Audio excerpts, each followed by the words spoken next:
Hello, my name is Seth Eisenberg, and I'm the National Director of the Pairs Foundation, and I'm here in South Florida. And wherever you are, I am very, very grateful to have this opportunity to spend a few minutes together to share a little bit with you about the background of Pairs and the work that we do and some of our wishes, hopes, and dreams for the future. I'm always happy to hear from you and hopefully to meeting many of you in the future. For those of you who don't know, PAIRS is an acronym, P-A-I-R-S. It's an acronym that stands for the Practical Application of Intimate Relationship Skills. And those words are very important to understanding and also to defining what is part of the PAIRS approach and the PAIRS curriculum. Because from the very beginning, and it's been almost half a century now, PAIRS was designed to be practical. What Laurie Gordon found, she's my mother and she's the founder of PAIRS, as Laurie was searching for answers originally to help her marriage to my father and what could help protect our family, she found that graduate school gave her a lot of great knowledge, a lot of great insights, a lot of meaningful understanding. But what she really needed was something that was practical. And in taking and weaving together the mosaic that is PAIRS, she wanted to make sure that everything that was shared in PAIRS was practical so that it could be applied to make a difference in our intimate relationships. Because what Laurie realized early on, and this started back in the 60s and 70s, was that it was very normal for people to go to classes to learn a foreign language or to prepare for their career. It was normal for people to go to classes to learn to be a better gardener or learn to build something, in a new and different way, or learn to fix an engine or take care of something that's important to you. But when it came to our intimate relationships, when it came to really the very foundation of our lives, we were sort of just expected to know not only how to fall in love, but how to sustain love over decades together. That it wasn't just about having kids, but we were supposed to just automatically know how to raise kids in an environment where they could really pursue and fulfill their amazing potential in the world. And that was just something that we knew because we were born with it, or because we learned it from our parents, who obviously must have learned it from their parents. But while that may have worked somewhat for quite some time, that changed a lot in the last century. And many of you may know that what really made it change is the developments that led to a change in the very basic foundation of marriage and family. From time immemorial in many ways, marriage and family was about security, stability, and raising children. That's what held us together. And the idea that whether we were happy or not happy, whether we felt fulfilled or not fulfilled, whether we felt like we were with our best friend or not with our best friend, that was very much secondary. Because marriages and families stayed together if they were meeting those requirements of providing security, stability, and a framework for raising children. Other things were very much secondary. But that really changed in the last century. It changed as, first of all, women got the right to vote and became increasingly able to pursue education and the ability to earn a living. And with the ability to pursue education and earn a living, particularly in Western societies, women, for the first time in generations, were able to say, if I'm not happy, I don't have to stay. I don't have to stay in a marriage or a relationship where I feel disrespected or unappreciated or unfulfilled. That I have the opportunity to create a life on my own if I need to. So that changed the rules in a very big way, in a very exciting way, but a way for which many people not only weren't prepared, but they didn't realize what had happened.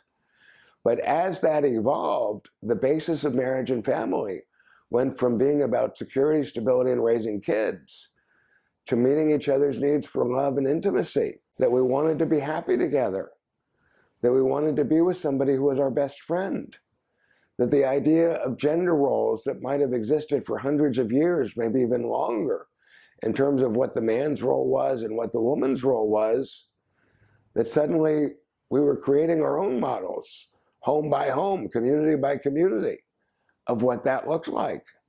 As women joined the workforce, as we started to have more and more dual career families, very exciting shifts came from that. But what also came from that were many new challenges of what did it look like to create an environment in which we could communicate openly with one another, that we could create open systems of communication. What did it look like to create an environment and sustain an environment in which we could go through all of the emotions that come with the passages and transitions of life, where we didn't have to act one way when inside we felt something very different, that it was safe to not know, that it was safe to be scared, to be frustrated, to be angry or sad or disappointed, and that we could acknowledge that we could be vulnerable in a family with a partner with whom it was safe to be vulnerable because they could respond to that vulnerability with empathy and with compassion, and that together we could work through the challenges of life and relationship. And we could do it in a way that created the best opportunity for children to not just survive, but to really thrive, to discover their potential and pursue their potential in life. That's what Pairs was from the very beginning, an opportunity to find answers to the questions that we didn't even know to ask, because our parents didn't know. They didn't know because they didn't need to know, because there was a certain formula that for generations people followed. But that changed. It changed as relationships shifted to being about meeting each other's needs for love and intimacy. And what it takes to do that is not that difficult to learn. But it can be very difficult if you expect to know something that was never taught. If we think that we're supposed to inherently be able to know and do and model behaviors that we never had the opportunity to learn and we may not have ever had any exposure to. And maybe we did, but maybe our partner didn't. Or maybe they had exposure to a whole different idea of what that looked like. As Laurie searched for answers in putting together the tapestry, the mosaic that became Pairs and the Pairs curriculum, she found pioneers that had found parts, significant parts of the answer.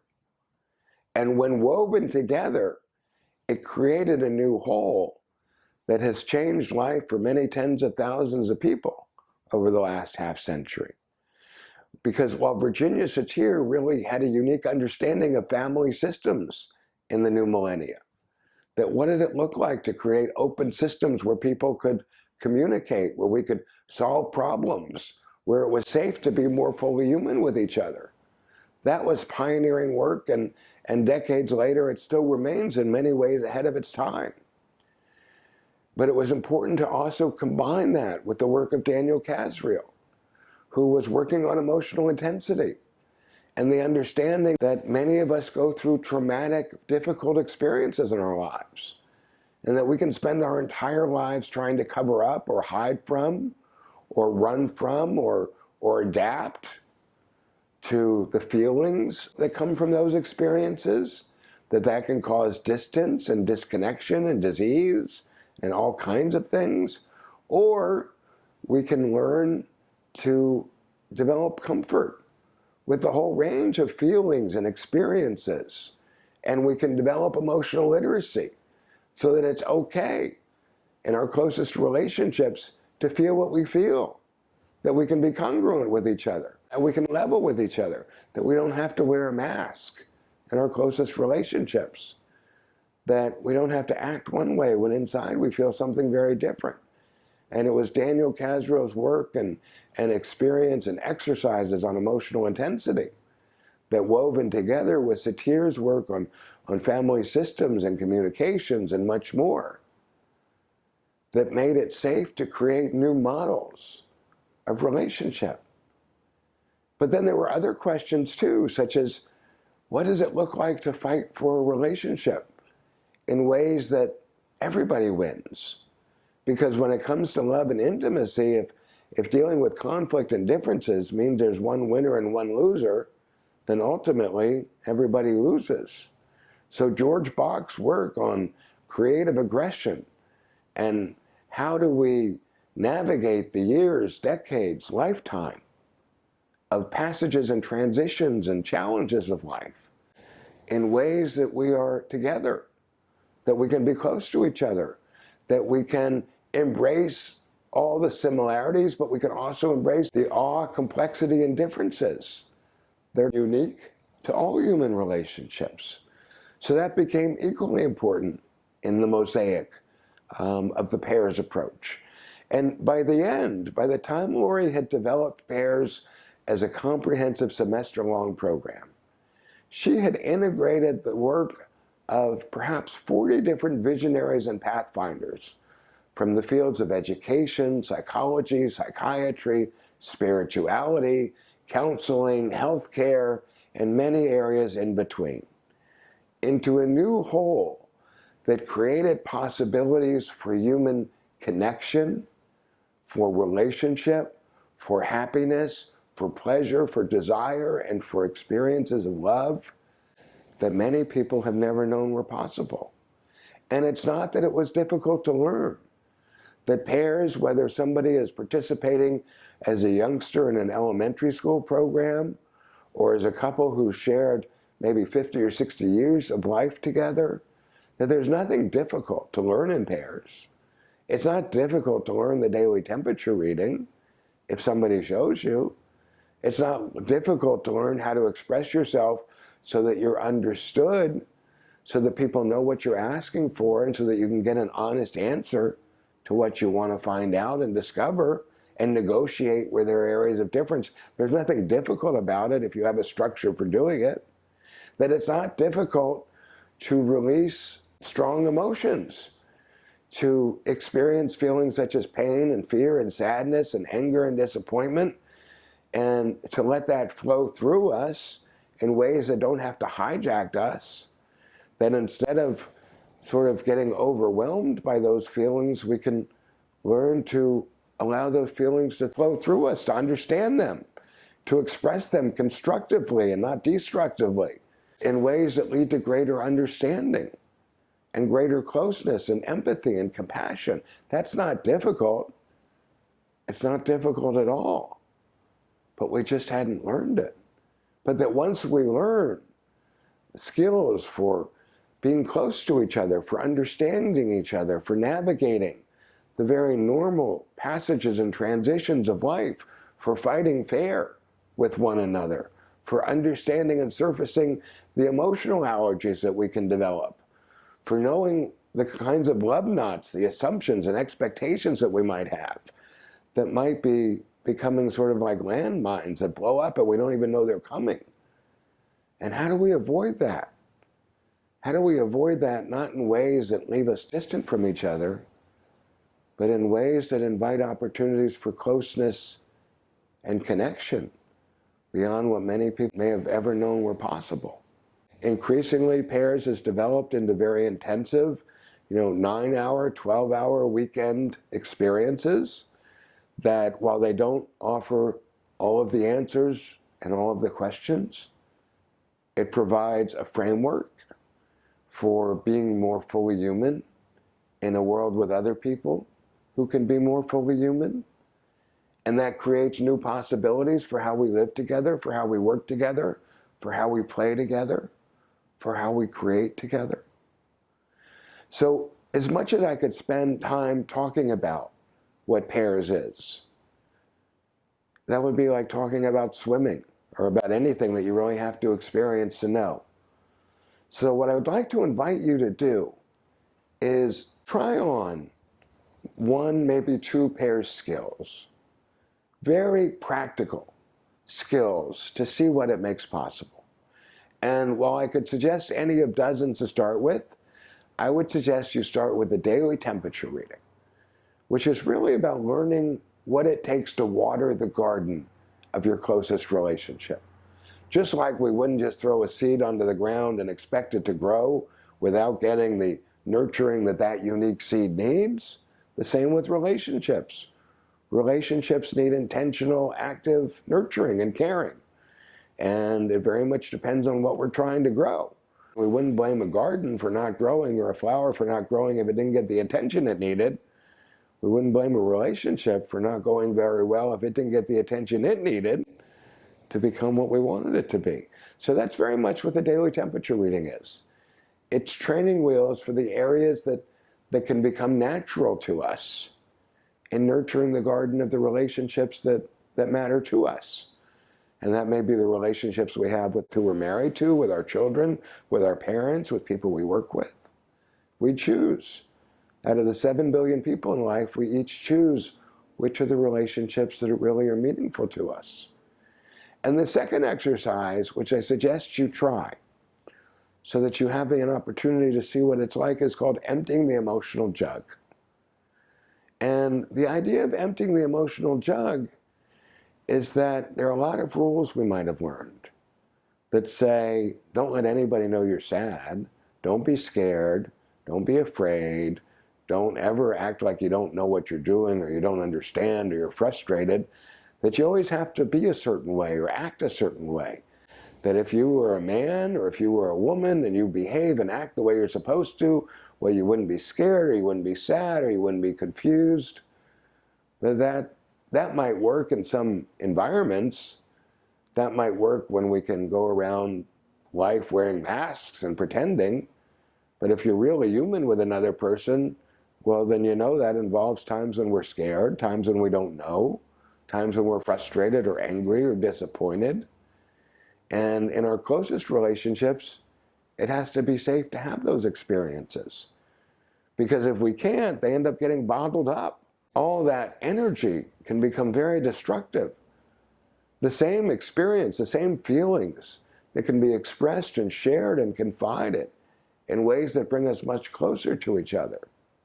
If we don't have a structure and a safe way for doing that, can become bottled up in ways that cause distance and dis-ease and actual disease and depression and constriction and isolation and all kinds of ways that we try to disconnect and not to go through that kind of pain. And that can really lead to a lifetime of suffering. So it's so much easier to learn how to empty the emotional jug and how to create an environment where we can do that with somebody who cares about us. Not because they have to, but because they want to. Because of the 7 billion or so people in the world, they want us in their lives. And we don't have to pretend that we truly can be human and real with each other.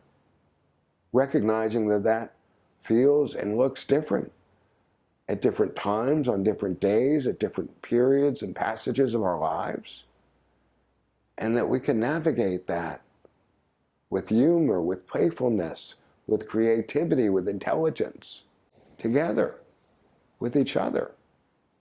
That's a very amazing experience when we can do that. It's no surprise that relationships often get into trouble.